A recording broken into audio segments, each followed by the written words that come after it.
श्लोकों में सुखदेव जी ने दिया, वेद व्यास जी ने 3 श्लोक, इन 3 श्लोकों का भाव समझेंगे आप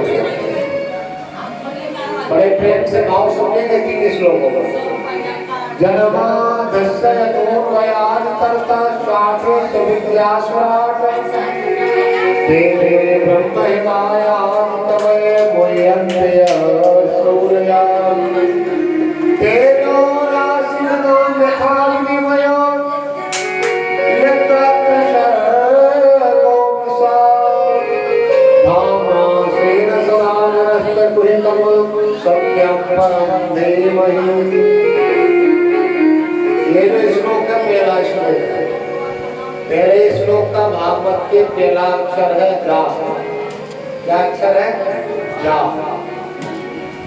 वो अंतिम श्लोक का अंतिम श्लोक का अंतिम अक्षर है माँ। जा और माँ मिला तो क्या होता है? जमराज से किसी ने कह दिया कि महाराज दक्षिण दिशा यमराज की दिशा है, तो लोग दक्षिण दिशा की तरफ अपने मकान का मुख नहीं करते, क्योंकि यमराज की दिशा है। वो जम से बड़ा डर लगता है, जम से हम सबको भय लगता है। क्यों लगता है? क्योंकि यमराज मृत्यु के देवता, वो सबको ले लेगा। लेकिन याद रखना, जा अक्षर है पहला भागवत का, वो माँ अक्षर है अंतिम। वो जा और माँ के बीच में संपूर्ण भागवत कथा है। जो भागवत कथा का श्रवण करते हैं, ऐसे भक्तों से मैं निवेदन करूं, उन्हें यमराज से भयभीत होने की आवश्यकता नहीं है। यमराज भी ऐसे भक्तों को असमय में नहीं उठाता, असमय में नहीं डर जाता। ये भागवत कथा का महत्व। इस श्लोक में भगवान को बताया है, उस परमात्मा कृष्ण की लीला को देख करके बड़े बड़े इंद्रादि देवता, बड़े बड़े 10 दिक्पाल देवता, ब्रह्मा जैसे 4 वेदों के ज्ञाता भी उस कृष्ण की लीला को देख करके मोहित हो जाते हैं। याद रखना। और कहते हैं नहीं, ये कृष्ण ब्रह्म नहीं है, तो नंद का लाला है।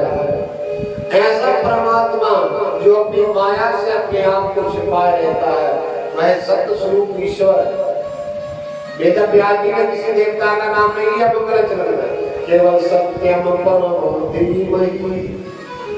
सत्य को प्रणाम किया, सत्य को ध्यान किया, सत्य को नमस्कार किया।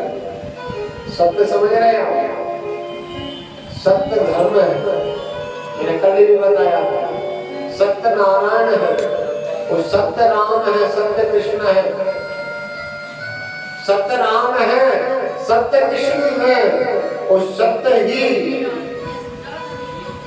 सर्वश्रेष्ठ धर्म है। धर्म न दूसरा सत्य आगम निगम।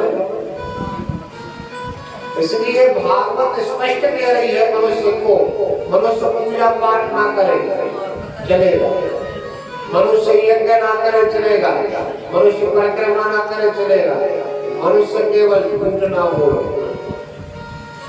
सत्य बोलने लगेगा तो उसे किसी प्रकार की तपस्या की कोई आवश्यकता, किसी प्रकार का कोई प्रपंच करने की आवश्यकता। सत्य स्वयं तत्व, सत्यम परम धीमहि।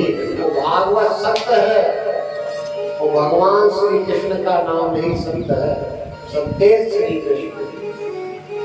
सत्येश नाम से भगवान को होता है। सत्यव्रतम सत्य परम त्रिसत्यम सत्यस्य योनिर्निहितम च सत्ये। तो मैं आपसे निवेदन करूं, प्रार्थना करूं, बहुत अच्छे शब्दों में, बहुत अच्छे वाणी में आपसे प्रार्थना कर रहा हूं। आप जिस दिन झूठ को छोड़ देंगे, वो सत्य बोलना प्रारंभ कर देंगे, एक बार भी भगवान का नाम ले देंगे ना, तो इस एक बार बोलने का फल आपको प्रत्यक्ष दिखेगा, क्योंकि आप सत्यवादी हैं, तत्काल परिणाम देगा।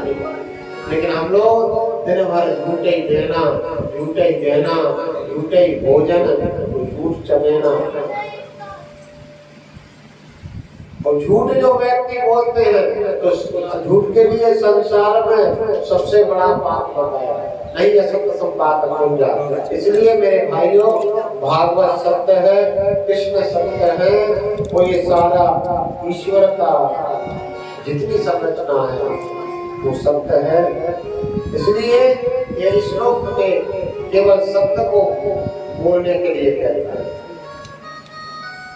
आज से आप क्या करोगे? सत्य बोलोगे, है ना? कब बोलोगे? अच्छा बोलोगे, उसे बोलोगे। प्रेम से बोलो राधे राधे राधे। एक बार मिलकर बोलो राधे राधे। राधा नाम का कल महत्व बताया था।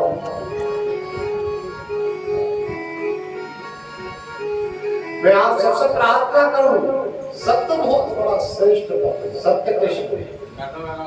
इसलिए आप लोग सत्य बोले। दूसरा श्लोक है, परम धर्म क्या है? धर्मा प्रोजतके त्रिमूत्र परमा निर्वशरणं सदाम वेद्यं वास्तवमत्र वस्तु सिद्धता पत्रयोर्मूलनम् श्रीमद्भागवते महामुनिकृते चिन्तापरैरीश्वरा सत्यो हृदयवरदेव गतवी शुश्रूषुमि तक्षरा।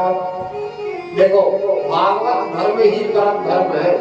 आपसे कोई पूछे, आपसे कोई प्रश्न करते कि भैया आपका परम धर्म क्या है, तो आप उत्तर दे देना कि भागवत धर्म ही परम धर्म है। भागवत परम धर्म का निरूपण करने वाला ग्रंथ है। और भागवत का अधिकारी वही है जिसे जो व्यक्ति निर्मत्सर हो जाए। निर्मत्सर समझ रहे? निर्मत्सर का अर्थ जानते हो आप?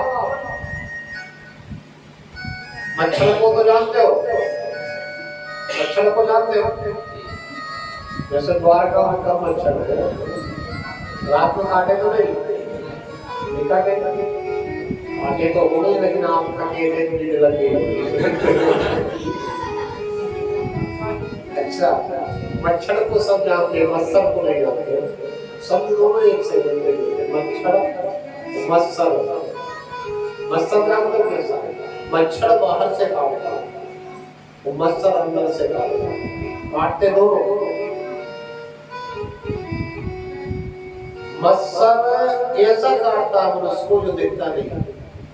मच्छर से बचने के लिए तो आप मच्छरदानी लगा लेते हो, पंखा चला लेते हो, कूलर चला लेते हो, क्रीम लगा लेते हो, मच्छर से बचते हो। लेकिन मच्छर अंदर से काटते रहेगा।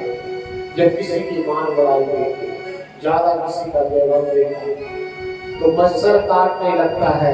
मच्छर कहता है, अरे कल तक देखो इसके पास कुछ नहीं था, आज देखो कितना आंग निकल गया, आज देखो कितना आंग निकल गया।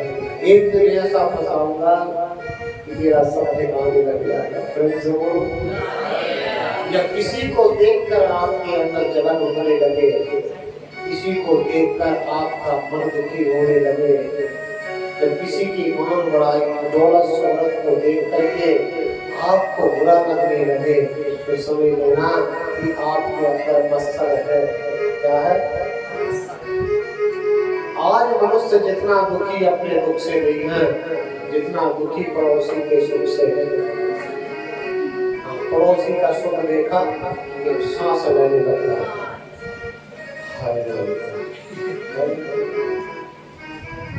काश ये मेरे बेटा, काश मैं सब एक वस्तु जलन, ईर्ष्या, द्वेष, नफरत, घृणा। मेरे भाइयों, भागवत धर्म कहता है कि हम किसी से जले नहीं, जलो नहीं, जलो मत, खराब नहीं करो, जलो लेकिन जलो तो प्यारे, लेकिन कैसे जलो? जैसे दीपक दूसरों को प्रकाश देता है, स्वयं के नीचे अब जला रखता है।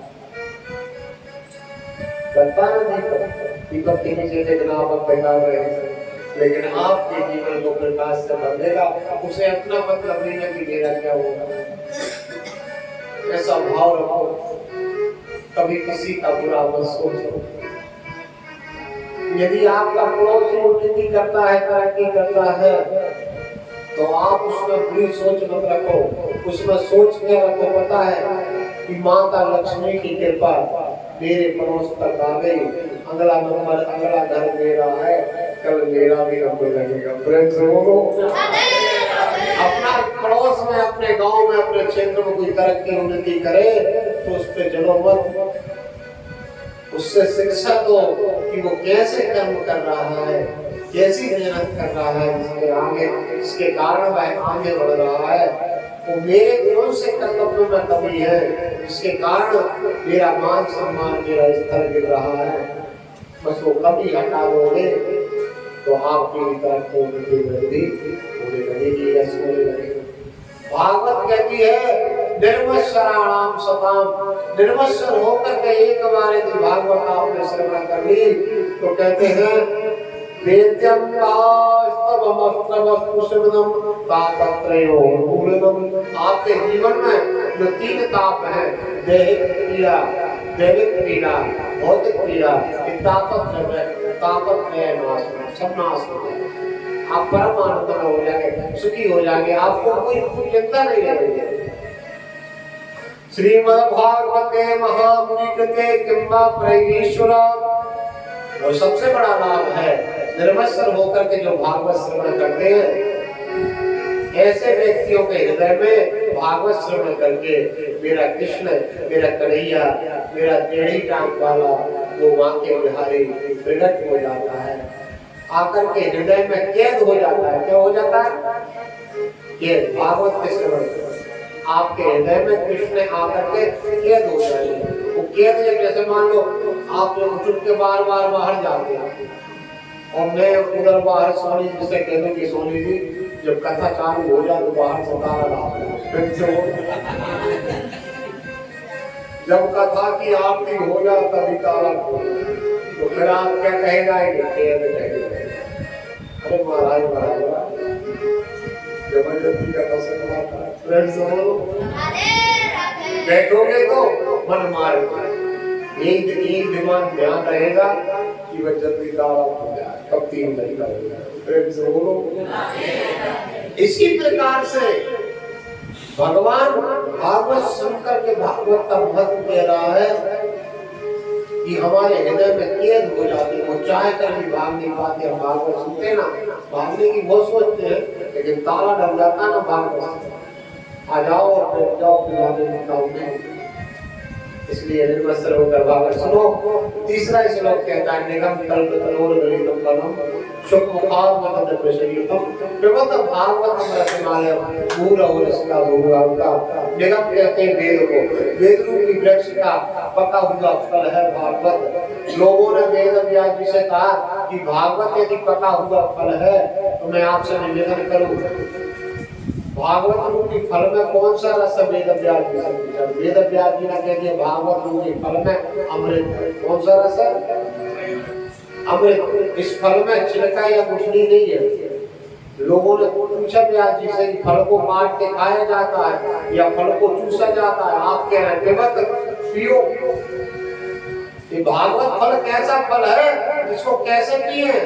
तो वेद व्यास जी ने कहा कानों द्वारा, इसको मुंह द्वारा नहीं पिया जाता, कानों द्वारा पीते जाओ। तब तक पीते जाओ जब तक किसी ने आपके सामने तिलक न हो जाए। प्रेम से बोलो भागवतम रसमालयम का कितनी बार पियो? वेद व्यास जी ने कह दिया बारंबार, मोक्ष पर्यंत, जीवन पर्यंत पीते रहो। जैसे रोटी सुबह हमने खाई थी, शाम को फिर खाएंगे, फिर सुबह खाएंगे। रोटी से जीवन भर हमारा पेट नहीं भरेगा।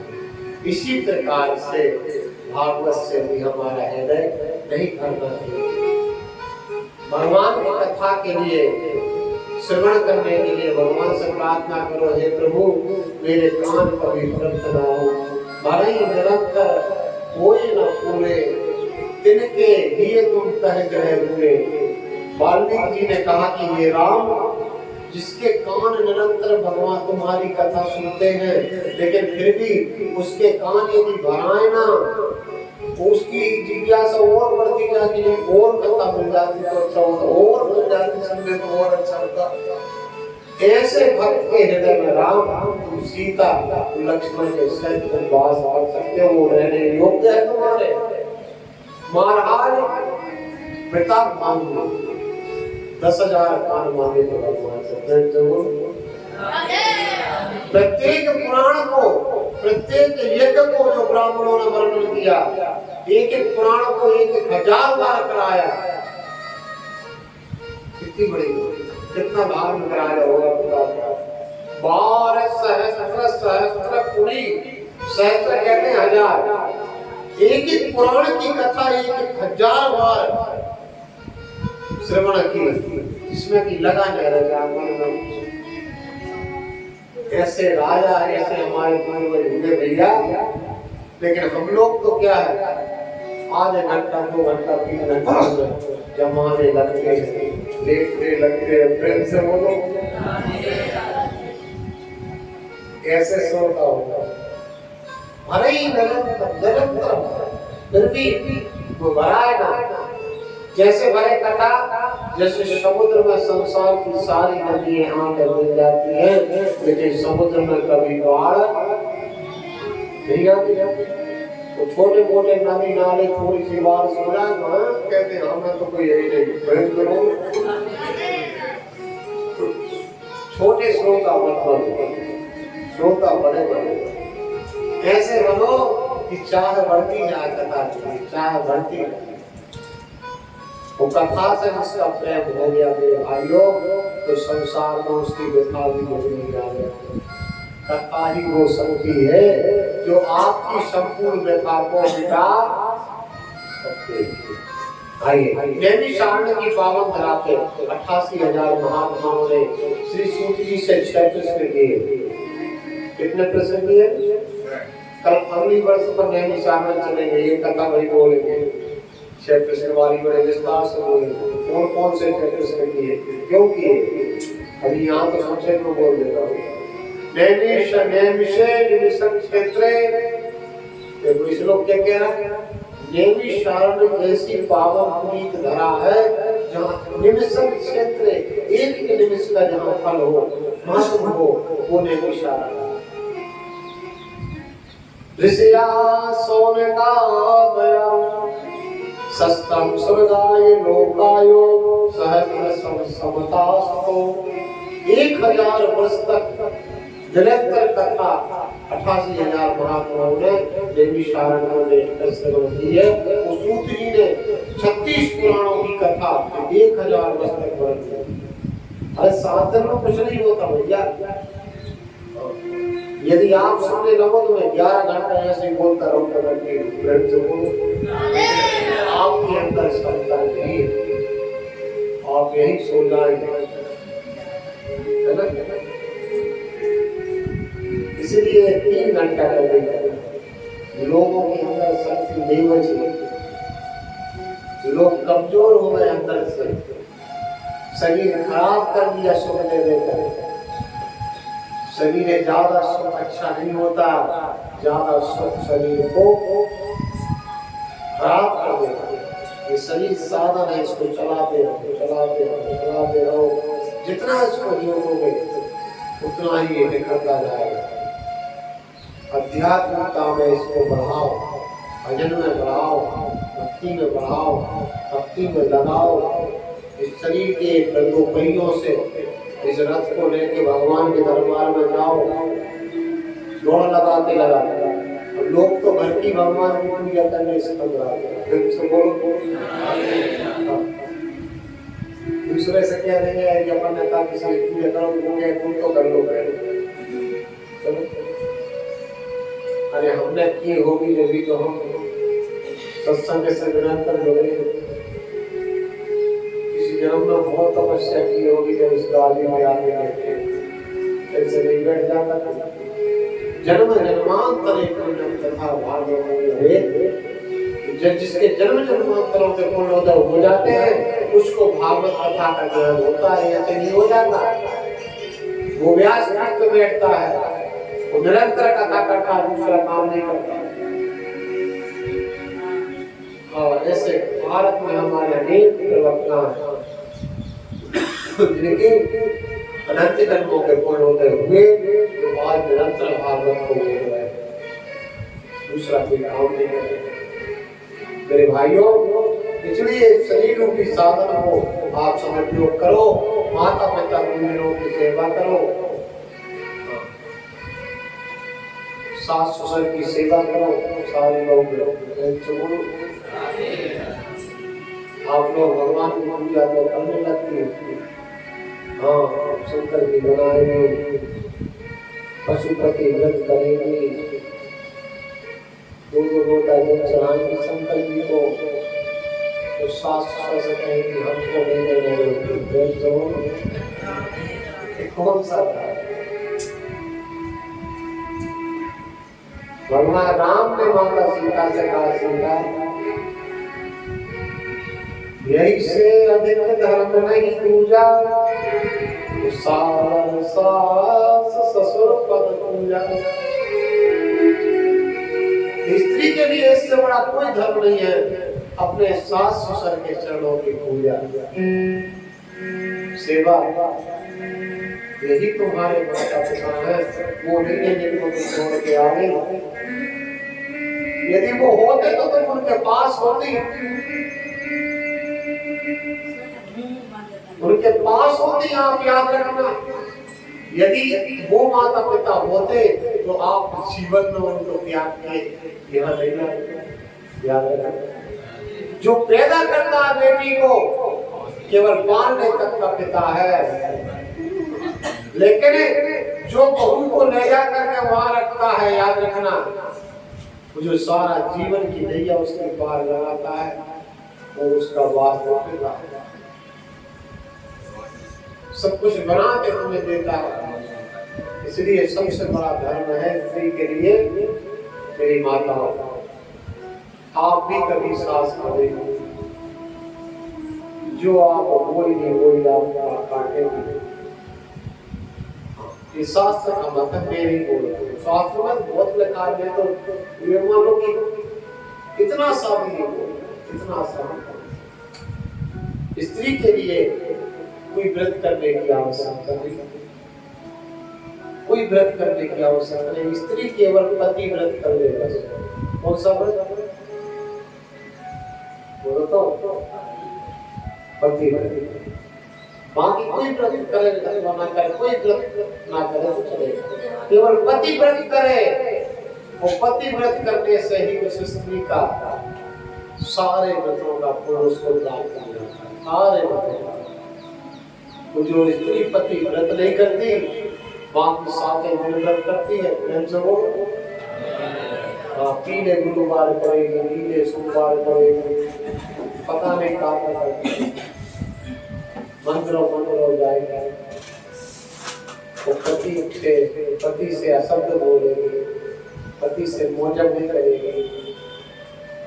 ये स्त्री का धर्म नहीं है। कहीं लिखा तो आप लोगों को बता देता। अंध बधिर क्रोधी अति दीना, पति अंधा हो, पति बहरा हो, पति नंगड़ा हो, पति निर्धन हो, पति कुरूप हो, ऐसे पति का भी अपमान करके स्त्री हजारों करोड़ मस्तक नरक में जाकर के वास करती है और अंत में जाकर के दुष्ट योनि को प्राप्त होती है। इसलिए मेरी प्रियाओं, स्त्री का धर्म है केवल सास ससुर। आपके घर में जो वृद्ध सास ससुर माता, वो ही आपके माता। आप तो पढ़ लेना, रामायण पढ़ लेना, भागवत पढ़ लेना, आप स्कंद पुराण पढ़ लेना, वायु पुराण पढ़ लेना, मत्स्य पुराण पढ़ लेना, सारे भक्तमाल पढ़ लेना। स्त्री का केवल यही है, जो स्त्री अपनों से बड़ों का अपमान करती है वो अधोगति को प्राप्त होती है। इसलिए आप मेरी इन बातों को ध्यान में रखते हुए हमें अपने सास ससुर कैसे भी हो, अपना पति कैसा भी हो, वो हमारे लिए देवता, ठीक है। हमें उसकी सेवा करना है, हमें हमारा कर्तव्य निभाना है। और जो हमारे साथ बेईमानी करेगा वो उसका फल स्वयं भोगेगा, वो अपने कर्म का फल स्वयं भोगेगा। केवल हमें हमारा धर्म निभाना है, एक कर्म निभाना है। कुछ माता पिता हमें दे अथवा ना दे, फिर भी हमें धर्म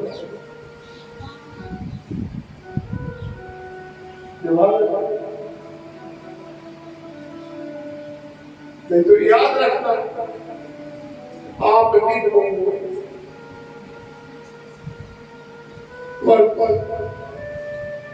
यदि माता पिता दुखी रहे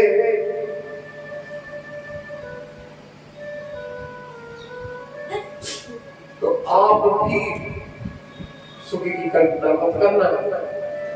भगवान राम ने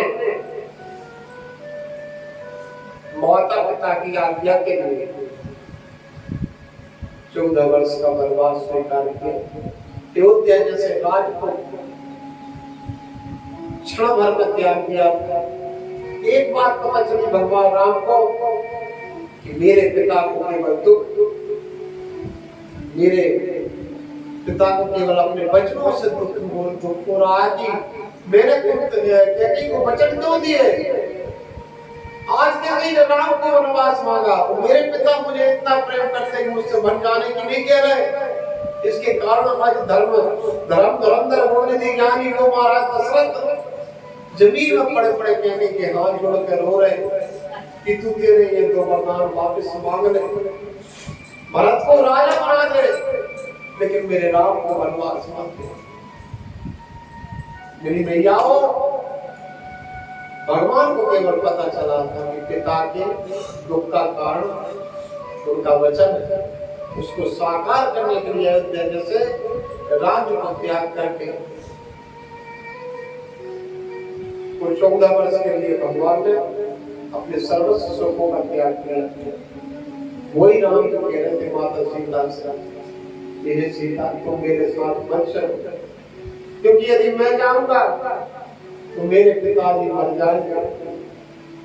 तुम यदि रहोगे तो तुम्हें देखकर तुम दुखी नहीं होगे, क्योंकि तुम्हें मेरी याद आएगी। ये सोचकर वो डर जाएंगे कि बहू दुखी हो जाएगी, वो तुम्हें देख करके मेरे गम को भूल जाएंगे। लेकिन अंत में सीता मुझे नहीं मानी। हुआ कि नहीं पता, पिताजी का मरण हुआ तो सीता जी का जीवन भी सुखी नहीं हो पाया। सारी जिंदगी वहां से आई, फिर वनवास हो गया, बच्चों को जन्म दिया। कथा आप सब जानते हो। ये समय हमारे लिए शिक्षा है। मेरी माताओं बहनों, आगे बताया है कि सभी इंसान करो धर्मो, ये तो मेरे रूप से निरुद्ध क्या किया था, ये आत्मा समझी गति। भगवान की भक्ति करो, निष्काम भक्ति, वो भगवान के चरणों में अटूट प्रेम करो, यही जीव का परम धर्म है। भगवान की भक्ति करो लेकिन निष्काम, कामना मत रखना। आप लोग पशुपति व्रत करती हो, कामना पहले रख देती, प्रेम से बोलो रखते ना। तो ये आपने निष्काम किया, बस स्वार्थ करने को सब भगवान को भाई बाप कहने लगते हैं। गरज पड़े कछ मोर है, वो गरज सरे कछ मोर, तो रही मन भक्ति के पड़े नदी शराब मोर। कैसे स्वार्थी संसार है। द्वारकाधीश के पास जाओ तो कुछ मांगना मत, केवल एक वरदान मांग के आना कि हे भगवान, बस अपनी कृपा की दृष्टि इस दास में बनाए रखना और आपने मुझे सब कुछ दिया। क्या मांगूंगा? कुछ मत मांगो, राजी है हम उसी में जिसमें तेरी रजा है। कोई इधर भी बाहे बाहे उधर भी बाहे, कभी आप एक परम धर्म है भैया। भक्ति करो, नारायणं नमस्कृत्य नरं चैव नरोत्तमं देवीं सरस्वतीं व्यासं ततो जयमुदीरये। 1000 वर्ष तक कथा का श्रवण नैनी साधु की धरा पे ऋषियों ने किया, जिसमें भक्ति को सहज साधन बताया और निष्काम भक्ति को श्रेष्ठ बताया। भगवान के चरणों में प्रेम करना तो भगवान की निष्काम भक्ति करना, कभी भी कामना मत रखना। कामना तो हमें उस व्यक्ति को बताना पड़ती है जो जानता है। भगवान तो सब जानते हैं, अंतर्यामी नाम, वो तो हमारे अंदर बैठे, उनको पता है कब मेरे भक्त को क्या चाहिए। कहने से तो मनुष्य करता है, भगवान को नहीं। भगवान से कुछ मत कहो आप। इस प्रकार से जैसे मीरा ने, देखो मीरा को सत्य का पता चला, मीरा ने सत्य को बचपन में जान लिया।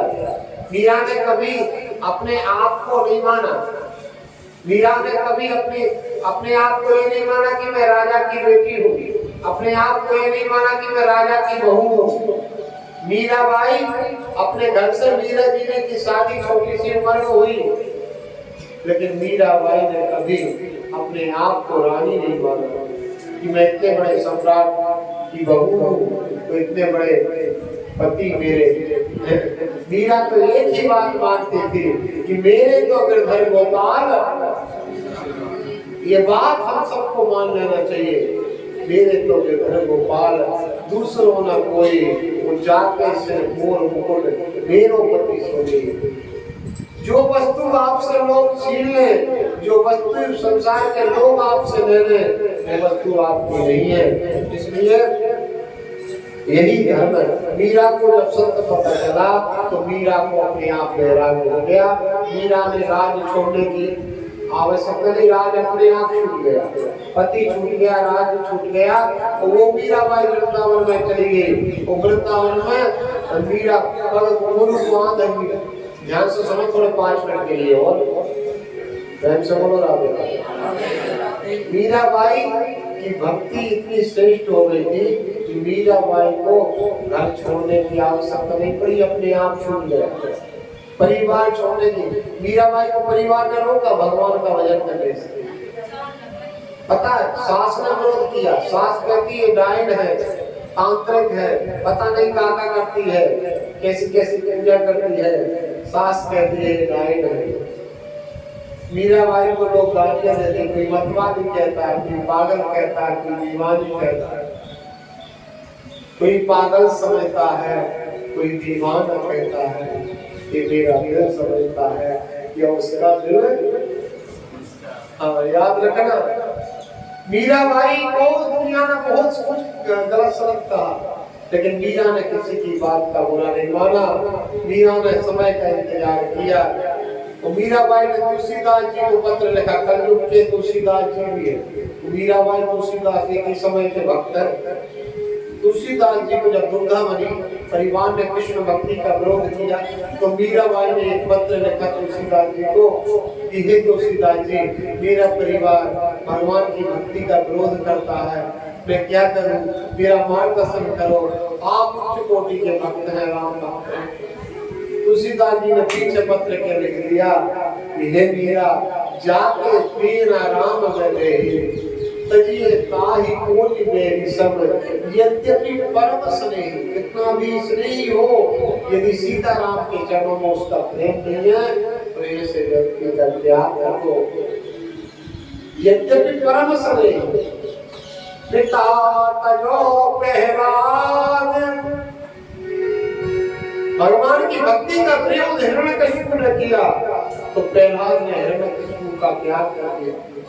पिता तजो पहराद विभीषण, बंधु भरत महतारी, विभीषण ने भाई का त्याग कर दिया और भरत ने महतारी कैकेयी का त्याग कर दिया, राम की भक्ति का विरोध किया। वो बलि ने अपने गुरु का त्याग कर दिया, शुक्राचार्य का, लेकिन भगवान को दान दिया। गुरु ने मना किया कि मत लो, ये नारायण है, लेकिन गुरु जी बोले, बलि बोले, गुरु जी मैं आपकी सारी बात मानूंगा, लेकिन ये बात नहीं मानूंगा, यदि नारायण है वो बलि के दरबार में मांगने आया है तो मैं ब्राह्मण नारायण का अपना दान जरूर दूंगा। गुरु का त्याग कर दिया। यदि गुरु भी आपको अच्छे काम करने से मना करे तो ऐसे गुरु का हमें त्याग कर देना चाहिए। वो गुरु नहीं है जो आपको अच्छा कर्म करने से रोके। बहुत सारे गुरु रोकते हैं, तुम ऐसा नहीं कर सकते, तुम ये नहीं कर सकते, तो ये बहुत गलत है। ऐसे गुरु का वचन चेला को नहीं मानना चाहिए। और भैयाओं, इस प्रकार से भगवान की भक्ति करो तो अपने आप संसार की मोह माया छूट जाएगी। मीराबाई मीराबाई वृंदावन में रही, वो वृंदावन लोग लेने के लिए मेवाड़ के पहुंचे। मीराबाई जैसे भक्त का अपमान करके निकाल दिया निर्माण से। सारे निर्माण में 12 वर्ष का काल पड़ गया मीराबाई के अपमान से। इस घर में भक्त का अपमान हो जाए, इस घर में ब्राह्मण का अपमान हो जाए, और जिसे इस प्रकार के जो अपमान करने वाले होते हैं, ऐसे घरों में कभी शांति नहीं हो सकती। अकाल पड़ा, सारे राज्य के लोग मीरा के पास वृंदावन गए। वृंदावन में जब जाके ढूंढा मीरा को, वृंदावन के लोगों ने बताया कि मीराबाई भक्त तो द्वारका चले गई। सारे लोग द्वारका आए। मीराबाई द्वारकाधीश के मंदिर के बाहर आपने देखा कि दर्शन का वो बना 56 सीढ़ियों से आप चढ़ते गए। पहले सीढ़ी को प्रणाम किया था, नहीं सब रखते किया था ना, बहुत नगरते कर लेते पड़ेंगे बुद्धि का साफ हो जाएगी। जरूर करता कर जाओ तो अभी नहीं करता कोई बात नहीं करती, सोई के मैं से बोलूं भगवान साहब की गलती हो गई। अब जाके कर लेना है इसी सीढ़ियों पर बैठ कर गेट के बाहर जाके पुलिस वालों से करते रहते हैं। हम भी लगाती रहती है। गुरु जी आदर निर्माण के सबसे बड़े गुरु जिन्हें मीरा जी को छोटे से बताना वो सारे राज्य की तरफ से हाथ जोड़ के मीरा से कहो मानो मीरा निर्माण की रक्षा के लिए तुम्हें चलना पड़ा। अकाल पड़ा है, कुछ भी नहीं तो तुमने क्या कहा। सभी ने मुझे भेजा है, सारे लोग मेरे साथ आए। मीरा बोले गुरु जी अकाल तो कल समाप्त हो जाएगा। ये मैं कहती द्वारकाधीश के दरबार में कल आप पता कर लेना मेहमान बहुत तेज बारिश होने वाली प्रेम से बोलो, क्योंकि मेहमान के लोग द्वारकाधीश के दरबार में आए। और मैं कल द्वारकाधीश से पूछ लूंगी आज की रात मुझे केवल पुजारी जी से कह के आप मंदिर के अंदर करा दो, जयकुंड के द्वारकाधीश की मूर्ति के पास वो गेट बंद करवा दो। सुबह मेरे प्रभु जो कहेंगे, मेरे पति वो है जो उससे कहेंगे वो मैं स्वीकार कर लूंगी। यदि जाने को कहेंगे तो मैं चलूंगी, तो नहीं कहेंगे तो जैसे उनकी इच्छा। मैं पति बैठा हूँ, मेरे पति है जो घर में। मीरा को बंद कर दिया इसी द्वारकाधीश के मंदिर में, बंद किया। सारी द्वारका की प्रजा, मेहमान की प्रजा बाहर प्रांगण में बैठी है कि सुबह मंदिर खुलेगा, देखो क्या निर्णय होता है द्वारकाधीश का।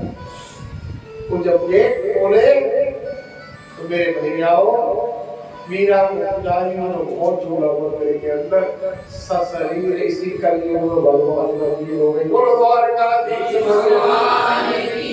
इसी कलयुग की बात है। सशरीर द्वारकाधीश में समाहित हो इतनी उच्च कोटि की घट जाती मीरा। हमें इसी कथा में वर्णन करते हुए कहा जब व्यास जी की बुद्धि भ्रमित हुई, 17 पुराणों की रचना की। वो बुद्धि भ्रमित हो गई, कलयुग के दोषों को देख लिया, कलयुग के लोगों को, स्त्री पुरुषों को देख लिया कि कलयुग में लोग नास्तिक पैदा होगा, बुद्धिहीन भाग्यहीन लोग जन्मे, इनका कल्याण कैसे होगा। इसको देखकर व्यास जी दुखी हुए। तब देवऋषि नारद ने आके नारद जी का ज्ञान फरमाया। नारद जी ने अपने पूर्व जन्म की दासी पुत्र की घटना सुनाई कि मैं दासी का पुत्र था, संत गुरुजनों की कृपा से उनकी बुद्धि के साथ दिखाता था दासियों की संतों की, उससे मेरी बुद्धि ठीक हुई और आज मैं नारद बना बैठा हूँ, ब्रह्मा का पुत्र बनकर पैदा हुआ। ये संत ब्राह्मण की कृपा का आशीर्वाद है कि आज मैं नारद विष्णु भगतपुरी ज्ञानी व्यास जी आपने सारा ज्ञान 17 पुराण 4 वेद 6 शास्त्रों में लिख दिया, लेकिन अभी तक आपने भगवान सच्चिदानंद कृष्ण का चरित्र नहीं लिखा। और कृष्ण पूर्ण ब्रह्म है। जिस दिन आप कृष्ण कथा को लिख दोगे उस दिन आपके चित्त में शांति हो जाएगी, आपकी बुद्धि में आनंद भर जाएगा, विचारों में शुद्धि हो जाएगी। 4 श्लोकी भागवत देव ऋषि नारद ने जो अपने पिता ब्रह्मा से प्राप्त की थी। ब्रह्मा ने नारायण से प्राप्त की थी, नारायण ने ब्रह्मा को भी भागवत 4 श्लोक की भागवत, वही भागवत नारद जी को ब्रह्मा ने दी, तो नारद जी ने वेद व्यास जी को दी, वही 4 श्लोक की भागवत के वेद व्यास जी ने 18,000 श्लोक बना के आपके सामने ग्रंथ रखा। और इसके बाद में वेद व्यास जी ने कहा 18,000 श्लोक गणेश जी ने लिखे, व्यास जी ने बोले काम बद्री नारायण। अपन लोग कहते ना व्यास जी की गुफा चीन और भारत के बॉर्डर, वही गणेश गुफा, गणेश जी लिखने के लिए आया, ब्रह्मांड में कोई तैयार नहीं हुआ भागवत को लिखने। भागवत ऐसा कृष्ण ग्रंथ है, ऐसे कठिन श्लोक है भागवत में कि 33 कोटि देवताओं को कोई तैयार नहीं हो, केवल गणेश जी भगवान शंकर के पुत्र, रिद्धि सिद्धि के दाता, बुद्धि के दाता। गणेश जी बोले मैं लिखूंगा, आप बोलो, लेकिन याद रखना यदि बोलते बोलते कहीं भूल गए व्यास जी तो मैं वहीं लिख दूंगा इतनी सीरीज ये पुराण पूरा हुआ। धारा प्रवाह बोलना, मैं धारा प्रवाह लिखूंगा। व्यास जी ने 1 मिनट तो सोचा, ध्यान से देखा, उनका स्वीकार, क्योंकि व्यास जी भी भगवान के खिलाफ था। 24 अवतारों में द्वापर के अंतिम चरण में महामुनि वेद व्यास जी का कड़ा अवतार धारण करके नारायण आए, जिन्होंने हम जगत के जीवों के कल्याण के लिए 18 पुराण 6 शास्त्र 4 वेद महाभारत की रचना की। आज 100 श्लोक में एक श्लोक इतना कठिन बोल देते व्यास जी कि गणेश जी जैसा बुद्धिमान व्यक्ति उलझ जाता कि ये क्या बोलती है। उसको जब तक सुलझाने में लगते गणेश जी को 100 श्लोक फिर जब देते ऐसा एक विलक्षण ग्रंथ है। बड़े बड़े विद्वान इस ग्रंथ के ग्रंथ में बुलाते आते रहते हैं, लेकिन आज तक इस ग्रंथ का पार नहीं पा पाए, क्योंकि एक ग्रंथ स्वयं कृष्ण भागवत जी के 4 श्लोकों से व्यास जी को शांति प्राप्त हुई। 4 श्लोक, एक 18 कौन से शांति प्राप्त। 4 श्लोकों का अर्थ समय सत्य क्या है। 4 श्लोक आप 100 वर्ष की आयु में केवल सत्य जान जाना तो आपने सब कुछ जान लिया। जगत में सत्य क्या है। दूसरा श्लोक है माया क्या है, माया क्या है भगवान। तीसरा श्लोक है जगत क्या है, कैसे बनाए। केवल 5 तत्वों से बना है, जैसे मकान बनता ना, ईंट सीमेंट रेता लोहा चूना लग के, इस प्रकार से 5 चीजों से मकान बनता है। इसी प्रकार से 5 तत्वों से बना ये शरीर है। जिस दिन ये 5 तत्व सृष्टि में अपने अपने तत्व में लीन हो जाएंगे फिर इस शरीर का कोई अस्तित्व नहीं है, ये मट्टी है। क्या है। और चौथा श्लोक का अर्थ है वेद व्यास जी नारायण जी का अपनी आत्मा, ये जीव जगत सत्य आत्मा है, शरीर नहीं है। शरीर तो कपड़ा है। इस प्रकार से हम नए कपड़ों को ट्रेंड में आते 2 दिन में कैसे कपड़ा होगा, नहा धोकर नए धारण कर लिए जब। इसी प्रकार से पुराने शरीर को त्याग कर जीव आत्मा एक नए शरीर को, नए वस्त्रों को धारण करता है। आत्मा अमर है, आत्मा सत्य है, विनाशी है, शुद्ध चेतन है। आत्मा को कुछ नहीं चाहिए। आत्मा का अच्छा एक बात बताओ, शरीर के लिए शक्ति क्या देता है, है ना। आत्मा के लिए आत्मा का भोजन क्या है। शरीर के लिए आपने मकान बनाया, शरीर के लिए आपने गाड़ी खरीदी, शरीर के लिए आपने कपड़ा पहने, शरीर के लिए आपने तेल लगाया, शरीर के लिए स्प्रे लगाया। आत्मा के लिए क्या है। आत्मा का भोजन है भजन। ये सब कुछ किया, यदि भजन नहीं किया तो शरीर आपके साथ नहीं जाएगा। आत्मा परमानेंट है। आत्मा का पतन हो जाता है नारायण शरीर के चक्कर में। इसलिए आत्मा सत्य है, ईश्वर ज्ञान से, ईश्वर शरीर विनाशी। अंत में नारद जी ने सारी कथा सुनाई। उन्हीं भगवान ने, मेरे ब्रह्मा जी ने मुझसे कहा नारद विवाह करो। मैंने कहा मैं विवाह नहीं करूंगा, मैं तो जीवन भर भजन करूंगा। तो मेरे पिता ब्रह्मा ने मुझे श्राप दे दिया कि तू गंधर्व हो जा, तेरी 1000 पत्नियां होंगी। तो मैं गंधर्व बन गया, 1000 पत्नियां हो गई, बड़े चक्कर में डाल दिया पिताजी ने। एक दिन भगवान नारायण ब्रह्मा जी लोक में आए थे, तो मैंने भगवान नारायण के सामने बेताला गीत गाया। क्या गाया? तो ब्रह्मा जी के सामने बेताला गीत गाया। नारायण जी ने इससे क्रोध करके बेताला यानी कंसुरा क्रोधित होकर के ब्रह्मा जी ने श्राप दिया गंधर्व होने का। तो गाने बजाने लगे। एक दिन नारायण आए थे, तो जी भर के कीर्तन गा के वो गंधर्व थे, तो नाचे नारद जी। मेरे प्रभु नारायण प्रसन्न हो गए नारद जी पे, और अपनी वीणा को लेकर के और नारद जी को देवदत्ताम नमाम वीणा मुझे प्रदान की। हे नारद, अब कल्प कल्पांतरों तक, योग युगांतरों तक तू इस वीणा से राग अवध मेरे नाम को गाना, और देश के रत्न दुनिया में मेरे नाम का प्रचार कर। उसी दिन से आकर व्यास जी ने आगे कथा का वर्णन करते हुए लिखते हैं, कुंती के 5 पुत्र हुए। कुंती ने अपने जीवन में अपनी बुद्धि को कभी भटकने नहीं दिया, सदा भगवान के चरणों में लगाए। इतना बड़ा युद्ध हो गया कि बुद्धि भगवान के चरणों से हटी नहीं। तो इतने नन्हे विषया मदन मधुपते सकृत इति नब्दमता वद्या गंगे मोह वशनी। इस प्रकार से गंगा की अमृत धारा हिमालय से चलकर सीधे समुद्र में उठती है। इसी प्रकार से कुंती ने भगवान कृष्ण से कहा कि मेरी बुद्धि कहीं और न भटके, हे कृष्ण निरंतर तुम्हारे चरणों में लगी रही, भले ही रिश्ते में तुम मेरे भतीजे। प्रेम से बोलो, लेकिन सदा मैंने कभी तुम्हें भतीजा नहीं माना, सदा अपना भगवान माना। आज मेरे बेटों को बचा, महाभारत में धर्म युद्ध है, तो मेरे बेटों के सामने समुद्र जैसी सेना कौरवों की खड़ी है। मैं मेरे 5 पुत्रों को, 5 पांडवों को आपको सौंपती हूँ। अब सौंप दिया सारा जीवन, श्याम तुम्हारे हाथों में, तो जीत तुम्हारे हाथों में, और हार तुम्हारे। 5 को सौंप दिया। कुंती, तेरे 5 पांडवों की जोड़ी संसार में कोई मिटा नहीं सकता, वरदान दिया।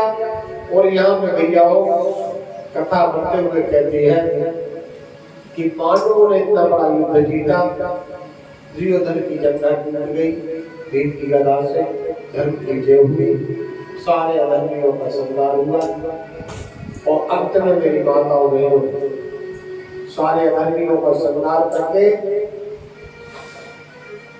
दुर्योधन के अपने पराजय पे पश्चाताप कर रहा है। पश्चाताप क्या कर रहा है? पता नहीं मैं कितना बड़ा पापी हूँ, मैंने अपने सारे वंश का विनाश करा दिया, सारे रिश्तेदारों को मरवा डाला केवल एक राज्य के लिए। मैं बड़ा अधम हूँ जिसने 99 भाइयों का सब उठाया, और अंत में ना मुझे राज्य मिला, मेरे सर्वनाश करा दिया। मेरे समान पाप के संसार का कौन होगा? देखो, जीते जी जवानी में भले ही आपको कर्म याद ना आए, लेकिन जब मरने लगता है हर इंसान, तो अपने एक कर्म उसको देखते चित्र जैसे। दुर्योधन बहुत पश्चाताप कर रहा, रो रहा है, आंखों से आंसू ले रहे, हे भगवान, ना माया मिली ना राम, सारा जीवन मेरा बर्बाद हो गया अंत में। लेकिन याद रखना मेरे भाइयों, बहुत गई थोड़ी रही नारायण अवचेत, काल चिरैया चुन रही तेरो वायु खेत। समय रहते हुए यदि आप नहीं जागे तो दुर्योधन भाई आप भी पछताओगे, और बाद में पश्चाताप करने से कुछ काम नहीं लगता। अब पछताए होत का बोलो तो आगे सारी जमानी निकल गई, तब तो बुढ़ापे में आके पछता कि मैं ये नहीं कर पाया। फिर हो गया, मनुष्य सारा माल माल सुन खा लेता है, बच्चा बच्चा भगवान को दे देता है। जैसे मान लो आप कुछ चीज घर से घर में खरीद के लाए, तो माल माल तो आप तब अच्छा आपको घर में खवाई, तो जब देख लिया कि अब बेकार होने वाला, दूसरों को लेकर पहुंच जाता है 2 घंटे। अरे जो तेरा नाम कटे हैं वो तू दूसरे को दे रहा है, उसको भगवान स्वीकार करेगा? बालक किशोरावस्था और जवानी काल है, उस मानव को तो हम चट्ट कर पूरे करने होते। तो जब सड़ा गला बुढ़ापा आया तो लेकर पहुंच गया भगवान के पास ही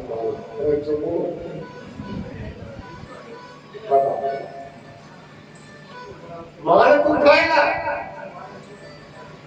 वचन वचन भगवान को देगा। जो तेरे काम करेगा वो भगवान के काम करने से होगा। मेरे भाई को मैं आपसे निवेदन करूंगा, दुर्योधन की कथा में ज्ञान करा दी। दुर्योधन ने बहुत अत्याचार किया था जब तक जवान था। वज्र का शरीर, 100 भाई थे, किसी को डरते नहीं। आज भूला अभिमान से 3 हो गए, धन में बाबू और वंश। अभिमान करोगे तो 3 मिट्टी में मिल जाओगे, धन वैभव और वंश। नहीं मानो तो देख लो रावण कौरव यानी दुर्योधन। वो कंस अभिमान के कारण नहीं चला तो खुद सभा लगना थी, ये कर दिया गया। कंस इतना बड़ा पहलवान था, किसने जरासंध के हाथी को उठा कर मथुरा से फेंका था। जरासंध के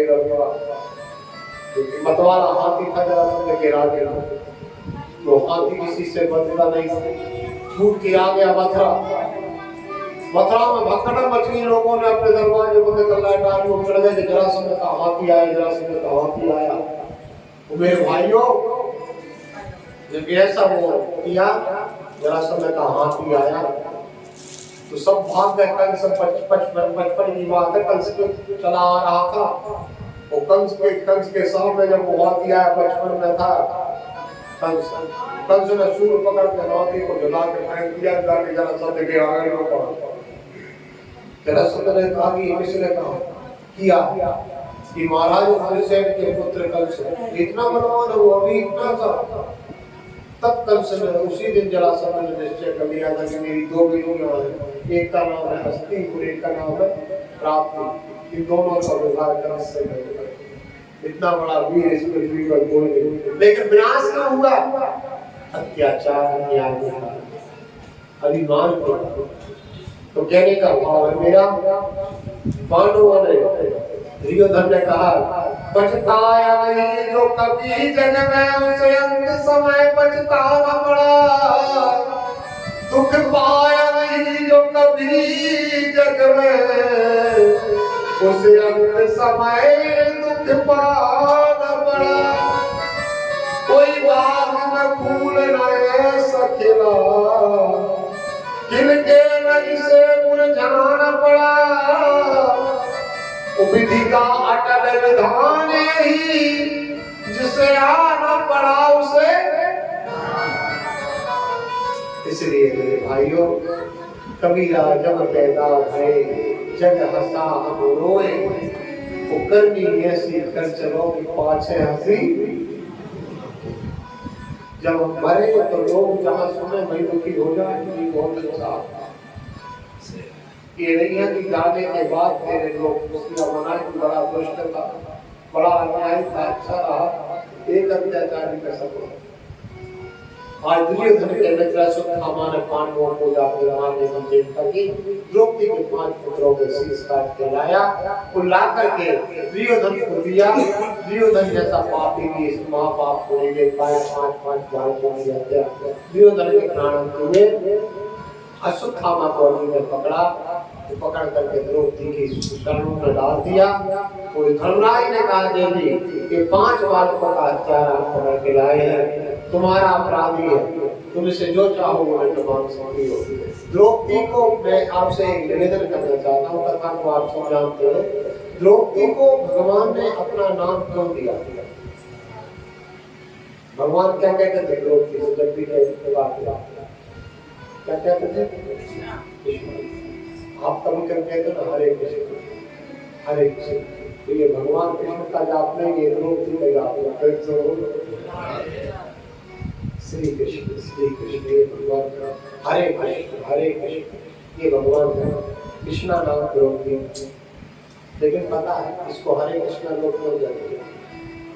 हरे कृष्णा इसलिए कहते हैं, यदि भगवान के भक्त का नाम भी आपके जुबान में आ गया तो भगवान के भक्त का नाम लेने से भी आपका कल्याण।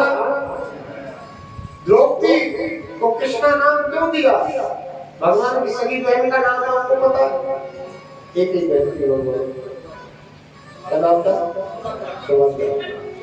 सुभद्रा को कभी अपने नाम से भगवान ने पुकारा, कृष्णा के नहीं पुकारा, कभी कृष्ण कहते नहीं पुकारा। द्रौपदी को इसलिए पुकारा कि द्रौपदी साक्षात दया की देवी थी, दया की मूर्ति। लेकिन द्रौपदी का अवतार हुआ श्राप होकर के अवतार। ये अगले जन्म में पता कौन थी? आप बताओ किसको श्राप मिला था? चलाओ दिमाग जरा।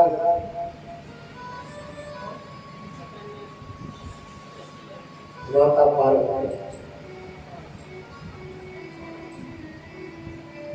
एक गौ माता के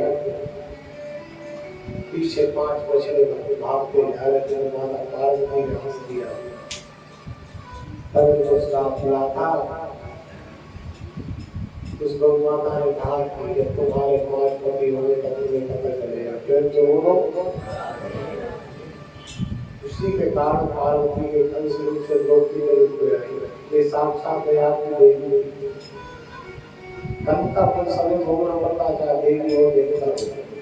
इसलिए कर्म विचार के करना, शब्द विचार के बोलना। मैं बार-बार कहता हूँ कि शब्द ब्रह्म है। द्रौपदी ने एक शब्द बोला था दुर्योधन के प्रति कि अंधों के अपना पैदा। एक शब्द को दुर्योधन जीवन भर नहीं भूल पाया। माताओं आपके घर में भी जेठ है, देवर है, सवार के जवान बोल रहे। ऐसी जवान कभी कभी निकल जाती है तो उस जवान को मनुष्य भूल नहीं पाता। दुर्योधन से जब ये कहा था कि अंधों के अपना पैदा होते हैं, उस दिन दुर्योधन ने संकल्प कर लिया था कि तेरी मैं इतनी बेइज्जती करूंगा, तेरा रखवाला कोई नहीं होगा। वो एक शब्द ही दुर्योधन के कानों में गूंजता रहता था। उसी के कारण दुर्योधन ने जुआ खेला और द्रौपदी को जीता और ऐसी स्थिति बनी। भगवान यदि द्रौपदी के साथ नहीं होते, द्रौपदी परम भक्त्या नहीं होती, तो आज द्रौपदी को बचाने वाला कोई पैदा नहीं हुआ। आज से निवेदन करो। इसलिए कथाएं हमें बहुत शिक्षा देती है। तेरी माता बहनों, द्रौपदी साक्षात दया की देवी थी। अंत में अश्वत्थामा को क्षमा किया। द्रौपदी ने 5 बालकों के हत्यारे ब्राह्मण के बंधन खोल दिए, तो क्षमा मांगा। मेरे पतियों को क्षमा कर दो ब्राह्मण देवता, मेरे पति बहुत बलवान है, वो आपको जानते नहीं, आप गुरु के पुत्र हैं, आप गुरु के पुत्र हैं, आप हमारे पूजनीय हैं, आपकी माता कृपी। यदि मैंने आपको मृत्युदंड मांग दिया तो आज ही कि माँ अपने पुत्रों के वियोग में तड़प रही है, कल दूसरी माँ तड़पेगी और आपकी माता आपके बद होने के बाद जीवित नहीं रहेगी। वो मेरे पतियों को 2 ब्रह्म हत्या लगे। इसलिए अश्वत्थामा तुमने अच्छा किया। ये द्रौपदी की परीक्षा थी। भगवान देख रहे थे कि ये क्या करती है। यदि द्रौपदी अश्वत्थामा के लिए मृत्युदंड मांग लेती तो शायद है कि द्रौपदी भगवान को प्राप्त कर पाती। भगवान मारी की सके करना 5 बालकों का हत्यारा सामने खड़ा है। आपके बालक का कोई हाथ काट दो, आपके सामने जाता आप उसकी गर्दन काट दोगे नहीं। 5 बालकों का हत्यारा द्रौपदी के सामने खड़ा हो, द्रौपदी उससे क्षमा मांगे। ब्रह्मवंदना नहंतव्यम, ब्राह्मण का वध नहीं किया जाता। द्रौपदी क्या कहते? मुंचता मैं सो। अरे छोड़ दो ब्राह्मणानि करा गुरु। ये ब्राह्मण है, जन्मजात गुरु है, और ये तो तुम्हें गुरु का पुत्र है। गुरु ही तुम्हारे पुत्र के रूप में तुम्हारे सामने खड़े। अर्जुन, ये विद्या जिसमें तुम अभिमान कर रहे हैं तुम्हारे गुरु द्रोणाचार्य ने तुम्हें दी है, उन्हीं का पुत्र है, इसको मारोगे तुम? ये बात जब द्रौपदी ने रोते हुए बोली तो भगवान तोड़ के आओ द्रौपदी को हृदय से लगा। धन्य है तेरी आत्मा में 5 बालकों के हत्यारे तेरी दया करके दिखा दिया कि तू साक्षात दया की देवी है। दया धर्म का मूल है। हमें प्रत्येक जीव पर दया करना चाहिए।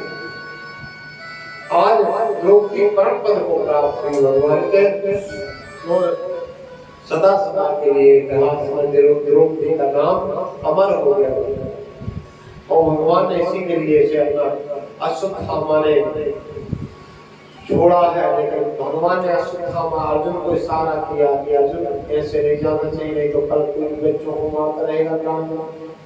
इसलिए इसको इसके किए गए कर्म की सजा मिलना चाहिए। वो मणि को निकाल दिया अर्जुन ने, इसने मणि को निकाल दिया, बालों को काट दिया, बालों से लगा करके धक्के मार के इसे अपने यहाँ से निकाला। अश्वत्थामा ने 5 ब्रह्मास्त्र पांडवों को मारने के लिए छोड़े। भगवान के शरण में पांडव गए, पांडवों के रक्षा करने के लिए भगवान ने सुदर्शन चक्र से 5 ब्रह्मास्त्रों को नष्ट किया। वीर अभिमन्यु की पत्नी उत्तरा के गर्भ में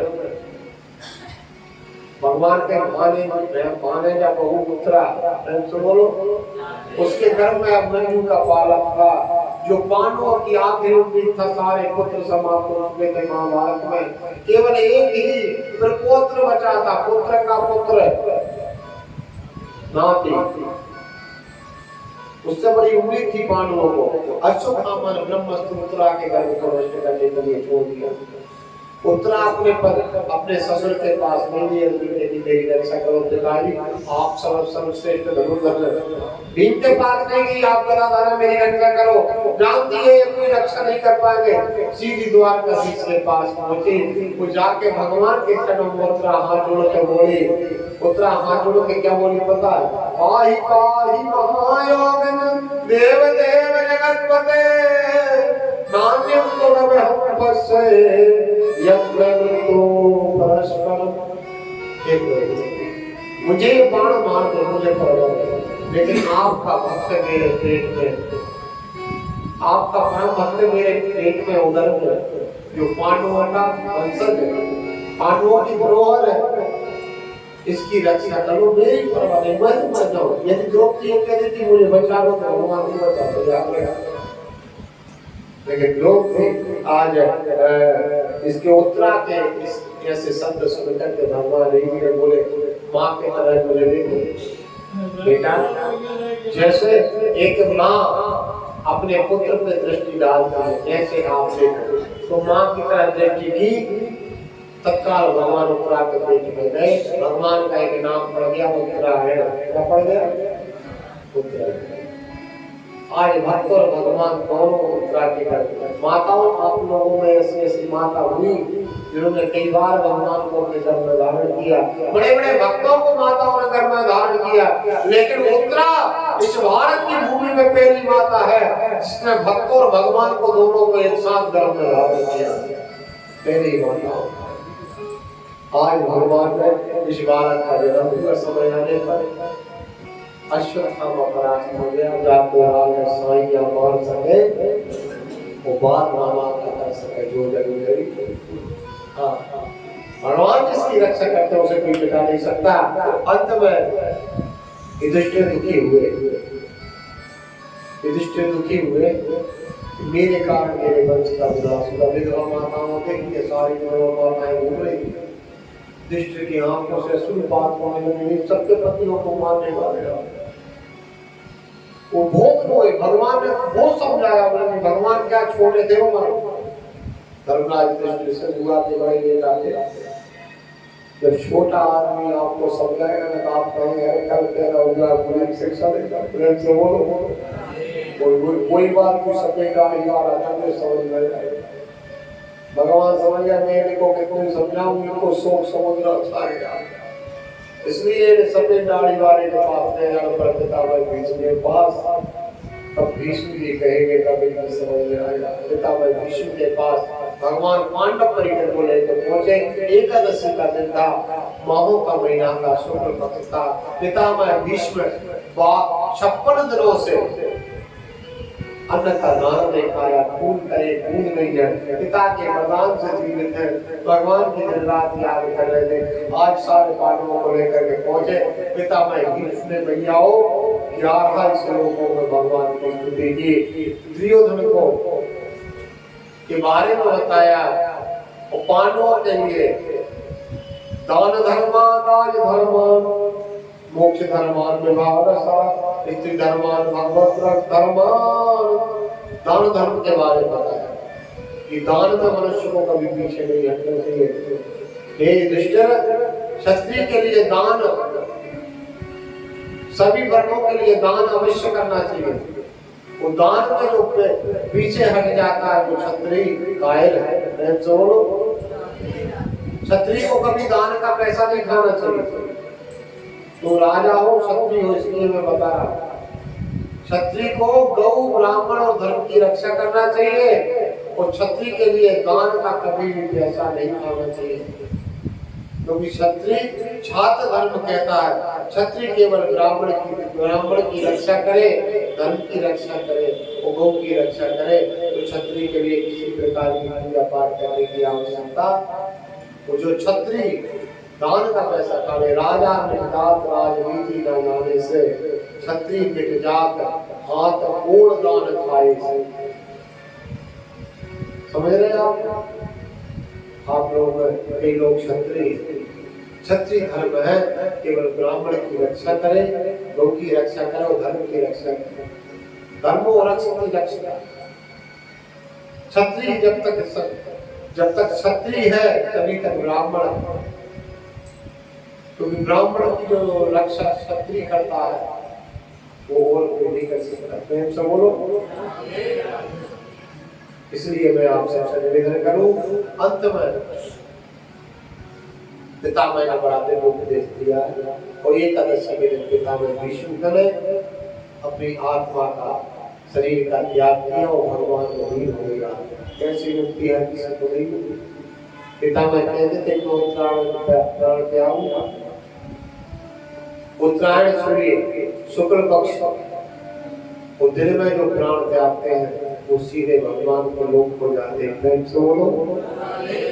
भगवान से प्रार्थना करना कि जब हमारा समय आए तो उत्तरायण सूर्य हो, वो दिन हो और हमारा एक बहुत भौतिक शरीर छूट जाए। वो जो दक्षिणायन सूर्य में रात में प्राण त्यागते हैं, ऐसे व्यक्ति 6 महीना तक मुझे इंतजार करना पड़ता है। से 6 महीना बाद जब देवता जागते हैं, जब मंगल कार्य शुरू होते तब इनकी अर्जी लगती है, दरबार लगता, तब लेट होता है। प्रेम से बोलो। समझ गए आप? और पितामह भीष्म का उद्धार हुआ, परीक्षित का जन्म हुआ, भगवान द्वारका आ गए, अपने द्वारका अपने राज्य। कुछ दिन बाद गए तो परीक्षित ने जो बेटा जन्मा है जिसकी रक्षा की, प्रधान रक्षक ये था परीक्षित। वही बेटा रोता है और लोगों को देखता है कि वो क्यों नहीं दिख रहा, इसने मेरी रक्षा माँ के दी थी, बाकी सब आ रहा है, उस सब में सब मुझे खिला रहे हैं, वो क्यों नहीं आ रहा। बहुत रोते हैं, बड़े गौर से देखते टुकड़ मुकड़ करके, वो तो देखा जाए एक बार सांवला सरकार कहाँ है, सांवलिया सरकार। और जब भगवान आए पता है तक्षण पहचान गया कि वही है जिन्होंने मेरी रक्षा माता के गर्भ में की थी ब्रह्मास्त्र से। वो भगवान के हाथ के स्पर्श को पहचाना। आज पांडवों ने याद रखना मेरी बात और लोग परीक्षित को राजकुमार करके सुंदर किया। पांडव चले गए, परीक्षित राजा बन गए और आज की कथा ये विश्राम है। बोलो भक्तवत्सल भगवान की। द्वारकाधीश के चरणों में आज की कथा के लिए वाणी को यही नाम देता हूँ, क्षमा करना। आज एक ही भजन गा पाया, कभी कथा में ऐसा मन लग गया। आइए एक भजन के बाद हम आरती करते हैं। आज परीक्षित बड़े प्रसन्न है, राजा बन गए और राजगद्दी छोटी सी उम्र में संभाली। पांडव अपने अपने पुण्य कर्मों के द्वारा सारे भाई एक साथ पैदा हुए, एक साथ मरने के लिए निकले, सारे जीवन भर साथ में रहे, एक पत्नी से विवाह हुआ, लेकिन जब मरे सबने तो सब अलग अलग टाइम पर मरे, सब में कोई नहीं मरा। प्रेम से बोलो। कथा का सवेरे हम आए कई घाट से, उतरे कई घाट, वो कर्मों के प्रभाव से हो गए बारह मौत। सब अपने अपने कर्मों के अनुसार गति प्राप्त की। अकेले युधिष्ठिर जी धर्म के अवतार हिमालय के शिखर तक गए, एक कुत्ता उनके साथ हो गया। वो कुत्ता कोई और नहीं, उनके पूर्ण कर्म। उससे पूछा धर्मराज ने, क्यों भाई, मृत्यु के पद पे मेरे कदम से कदम मिला के चलने वाले तुम कौन हो? मेरे भाई छूट गए, पत्नी छूट गई, सब छूट गए, सगे संबंधी, तुम कौन हो? तो उसका उत्तर दिया, महाराज सब छूट जाए, मैं तुम्हारा धर्म हूँ, मैं तुम्हारा नाम हूँ, मैं तुम्हारे पूर्ण कर्म हूँ, मैं तो 7 जन्म तक तुम्हारे साथ चलूंगा। अंतिम समय में इस कथा से हमें प्राप्त मतलब जानकारी प्राप्त होती है कि धर्मो योगो निश्चला, धर्म सदा आपके साथ रहता है। धर्म सदा आपके जीवन जन्मांतरों तक संग रहने वाली वस्तु है, इसलिए धर्म में कभी पीछे मत हटना, दान में कभी पीछे मत हटना, बुरे काम से सदा दूर रहना, नमस्कार करना, बुरे कर्मों के वो प्रणाम कर लेना। बुरे कर्म करने वाले तुझे नहीं मेरे याद आ। ठीक है ना?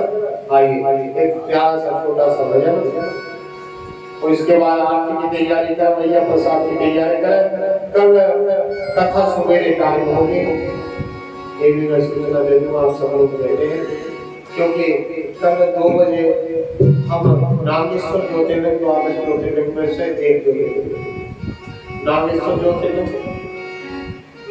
गोपी तालाब, भेंट द्वारका यहाँ भगवान सुदामा जी को मिले थे, उस सुदामा जी से भेंट हुई, वहाँ पे हम लोग चलेंगे और थोड़ी मंदिर चलेंगे। एक गाना भी बहुत जरूरी, दर्शन करने को हम आए, ठीक है ना? तो कथा हमारी कल सुबह 8:30 बजे से 11:30 बजे तक रहेगी। रात में आप लोग अपने अपने ग्रुप के अनुसार, ठीक है ना, अपने अपने ग्रुप के अनुसार आप लोग पैसा कलेक्शन कर लेना, 120 रुपया के साथ, ठीक है ना? तो कलेक्शन करके आपका जमा कर देना।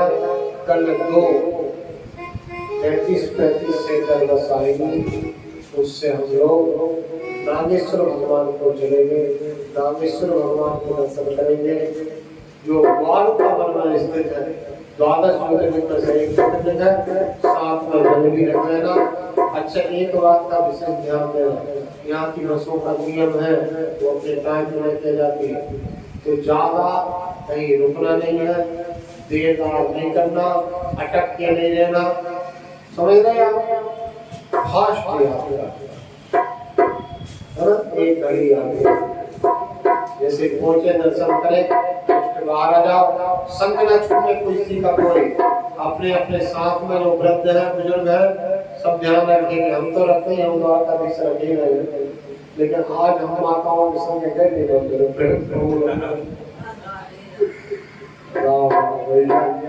क्या कर रही पता, संग छूट गया। अब हम सीढ़ियों में खड़े खड़े घंटा वाले इंतजार किया, तब उनके दर्शन हुए, तो बाहर आई पाएंगे, तब हम इसे आपका भैया हो।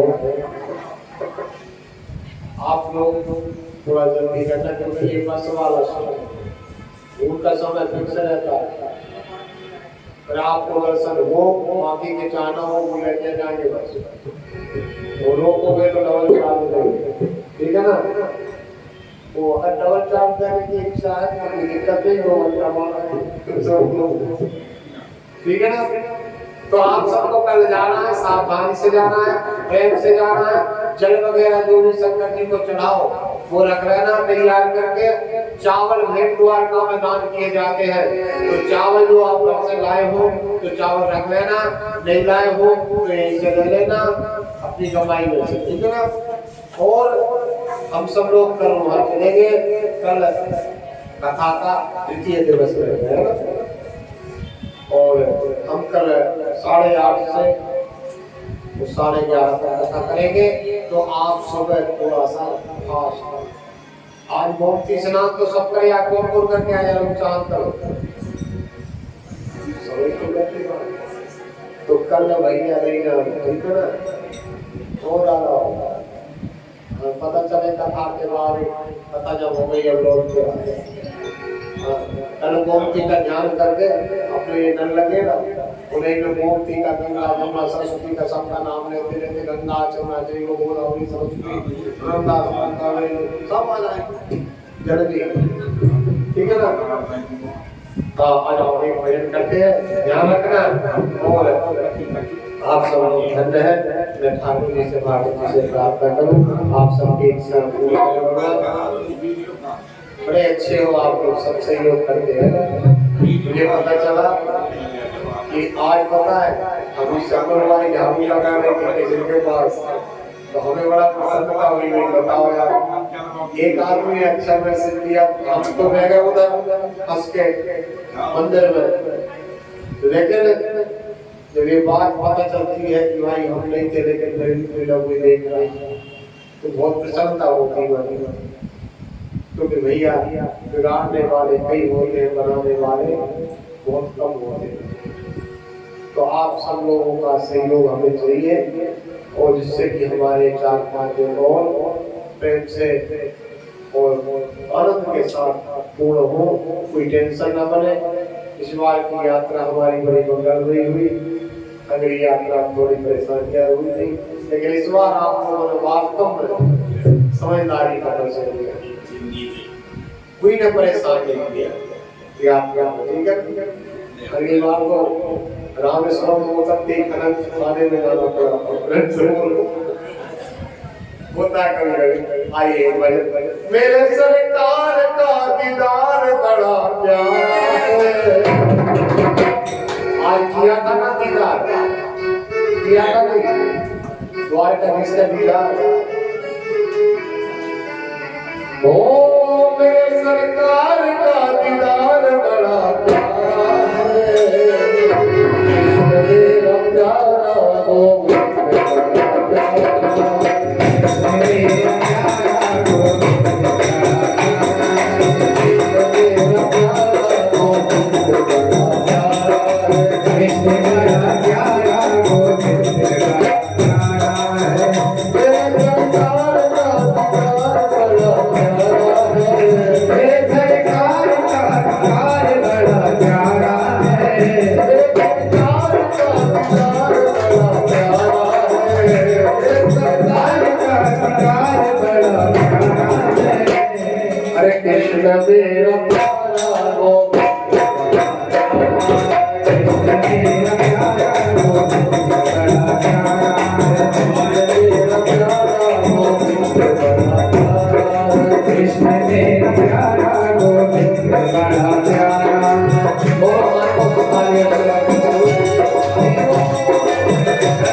प्यारी अखियों में लगा गजरा बड़ा प्यारा है, तेरी अखियों में लगा गजरा बड़ा प्यारा है, कृष्ण मेरा प्यारा गोविंद बड़ा प्यारा, कृष्ण मेरा प्यारा गोविंद बड़ा प्यारा है, कृष्ण मेरा प्यारा गोविंद बड़ा प्यारा, कृष्ण बड़ा प्यारा गोविंद बड़ा प्यारा है, मेरे प्यार का बड़ा प्यारा है, मेरे प्यार का बड़ा प्यारा है, ओ कृष्ण मेरा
ओम ज्वाला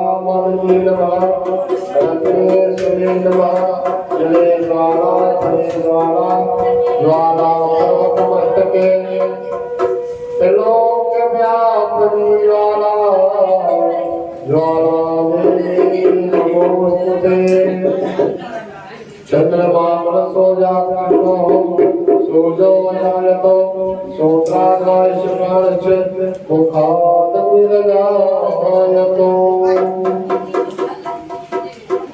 बोलिए वृंदावन बिहारी लाल भागवत भगवान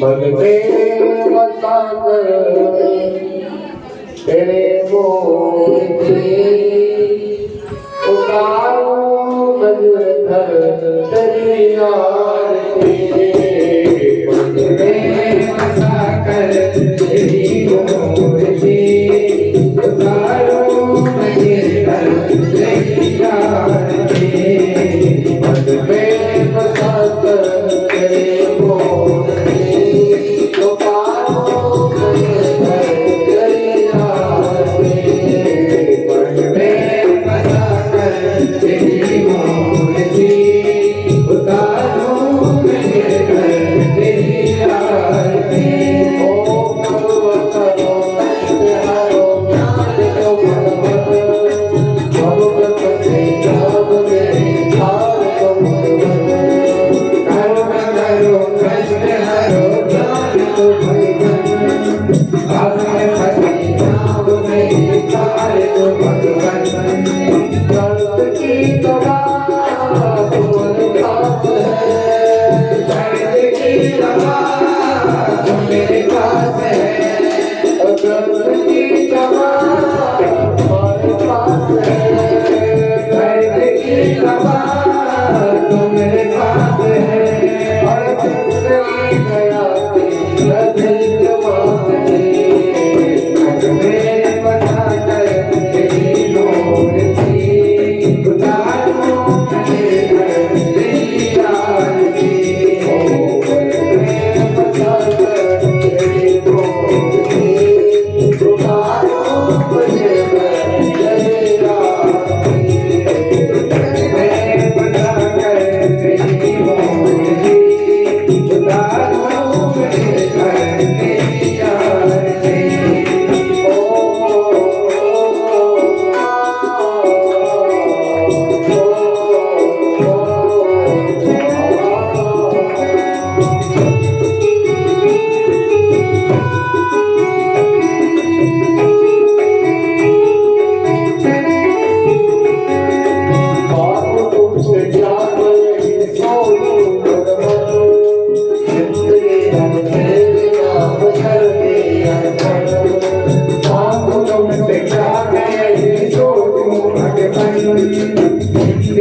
तेरी आरती मेरे बता कर तेरी मोती उतारो तेरी आरती मेरे बता कर तेरी मोती उतारो तेरी आरती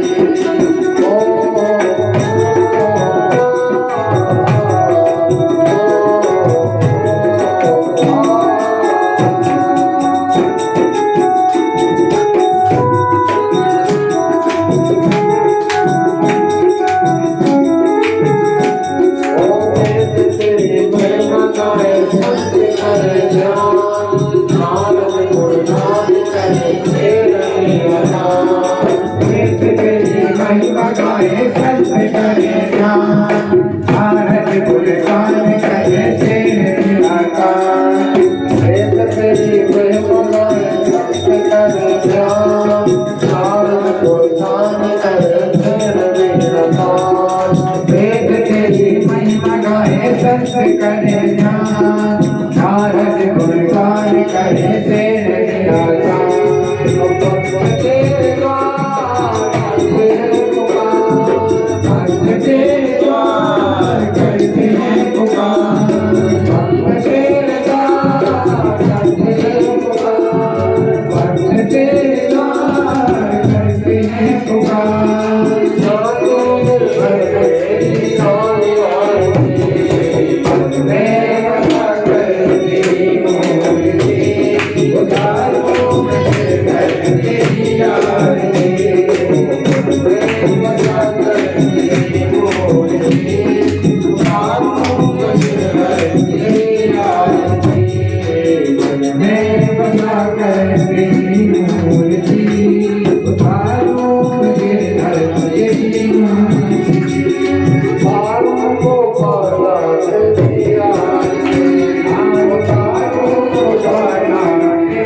दीनानाथ करो